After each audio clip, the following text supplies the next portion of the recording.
যারা ঘুরতে ভালোবাসে, আনন্দ ফুর্তি করতে ভালোবাসে, তাদের জন্য কোনো সিজনেই বাধা না। এই তো আকাশে মেঘ নিয়ে আমরা বেরিয়ে পড়েছি একটু ঘুরতে। তো কোথায় যাচ্ছি তোমাদের বলছি, দাঁড়াও। দেখো বর্ষার জল এদিকে থই থই, আর আমাদের মনে ঘুরু ঘুরু কতক্ষণে ঘুরতে বের হবো। আমাদের এখানে কালজানি নদীর জল অনেক বেড়ে গেছে। তো এখান থেকে আমি বরকে বলছিলাম আকাশের ওয়েদারটা খুব একটা ভালো না, খুব বেশি দূর যাবো না, যখন তখন বৃষ্টি নেমে পড়তে পারে। তো কে কার কথা শোনে। তো এইভাবে গল্প করতে করতে অনেকটা দূর চলে এসেছি। তো সামনেই বর বলছে কি সোনাপুর সামনেই এসে পড়েছি, চলো একটু চিলাপাতা গিয়ে ঘুরে আসি। তো চিলাপাতা অনেক দিন আগে একবার গিয়েছিলাম, তখন মেয়ে 3-4 বছর ছিল। আর আজকে আমি সোনাপুর দিয়ে কোনোদিনও চিলাপাতা যাইনি, বর চিনে রাস্তাটা। যাই হোক, তারপরে এই যে এত এবড়ো খেবড়ো রাস্তা, ফালাকাটার রাস্তা যারা যায় তারা তো জানে।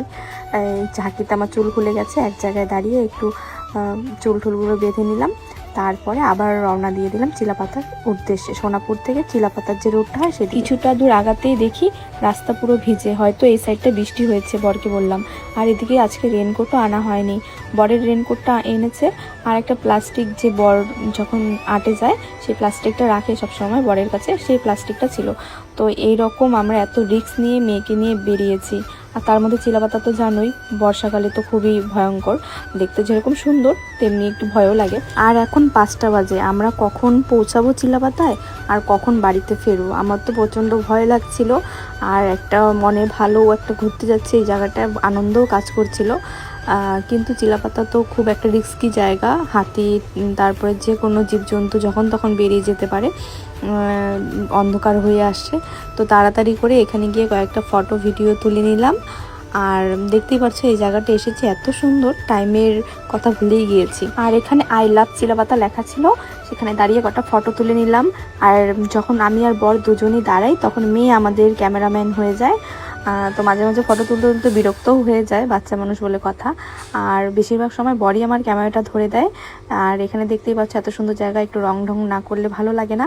তারপর একটু রং ঢং করে ভিডিও করে নিলাম। তারপরে এখানে বর মেয়েকে নিয়ে এদিক সেদিকে একটু ঘোরাচ্ছিল। আর আমার বর্ষাকালে বিশেষ করে যোগের প্রচণ্ড ভয় লাগে, আমি তো যেতেই চাচ্ছিলাম না, পাকা জায়গা যতটুকু ছিল ততটুকু গিয়েছি, তারপরে আর জঙ্গলের সাইড আমি যাই না।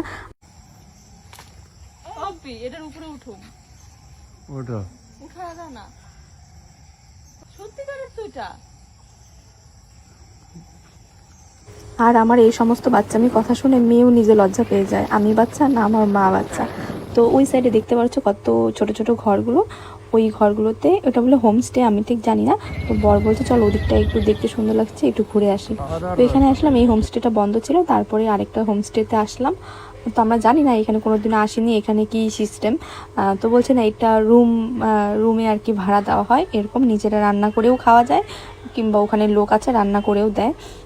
তো আমরা এখানে সিস্টেমটা জানতাম না, তো আমরা চলে এসেছি হুট করে। তারপরে এখান থেকে একটু চা, বিস্কিটও ছিল না, চা ছিল আর হচ্ছে গিয়ে ম্যাগি ছিল।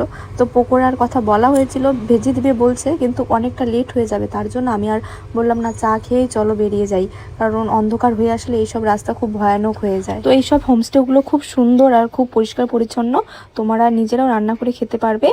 আর ওখানে খাবার নিয়ে গেলে লোক আছে, একটা অ্যামাউন্ট ধরে দিলে তারাও রান্না করে দেয়। তো আমি সেখানে ফোন নাম্বারটা নিয়ে এসেছি, তোমাদের যদি লাগে অবশ্যই ইনবক্স করো, আমি দিয়ে দেবো। জায়গাটা খুব সুন্দর, ভীষণ সুন্দর, একদম লাস্ট মাথায় এই হোমস্টেটা ছিল, যার জন্য জঙ্গলটা খুব সুন্দর দেখা যাচ্ছিল। আর এইখানে সন্ধ্যা হয়ে আসছিল, বড় বলছিল একটু থাকতে ইচ্ছে করছে, কিন্তু কোনো কিছু করার উপায় নেই, কারণ বাইক নিয়ে বাচ্চা নিয়ে যেতে গেলে এদিকে বৃষ্টির ভয় আর নানান রকম জীবজন্তুরও ভয়। তো এখানে মেয়ের জন্য একটু ম্যাগি স্যুপ নিয়েছিলাম, আর আমরা শুধু শুধু চা খেয়েছি, তেমন একটা খিদেও ছিল না, দুপুরবেলা তো ভাত খেয়েই বের হয়েছি, একটুখানি জাস্ট ওয়েদারটা এত সুন্দর ছিল, গরম গরম চাটা চুমুক দিচ্ছিলাম, ভালো লাগছিল। তো যাই হোক, তোমরা যদি এখানে যেতে চাও তাহলে নাম্বার আছে আমার কাছে, অবশ্যই দিয়ে দেবো। আর এখানে স্টাফদের ব্যবহার খুবই ভালো, রুমগুলো খুবই পরিষ্কার পরিচ্ছন্ন, যেহেতু ভিতরে লোক ছিল সেজন্য ভিতরে ঢুকে দেখাতে পারি। ওখানে বেশ কয়েকটা ফ্যামিলিও এসেছিল, খুব ভালো, ওদের সাথে অনেকক্ষণ গল্প করলাম, কথাবার্তা বললাম। ওরা শিলিগুড়ি থেকে কেউ এসেছে, কেউ কোচবিহার থেকে এসেছে।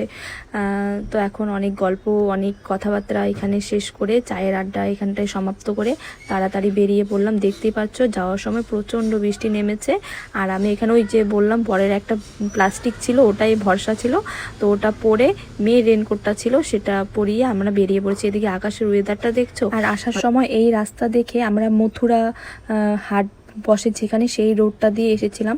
আসার সময় বর আর আমার দুজনেই গায়ে কাটা দিয়ে দিয়েছে। এত ভয়ানক একটা রাস্তা, দুপাশে জঙ্গল, আর এদিকে আকাশে ঘন কালো মেঘ, আর এদিকে আমরা তিনজনই বাইকে শুধু, আর কেউ নেই, একটা রাস্তার মধ্যে একটা পাখিও নেই।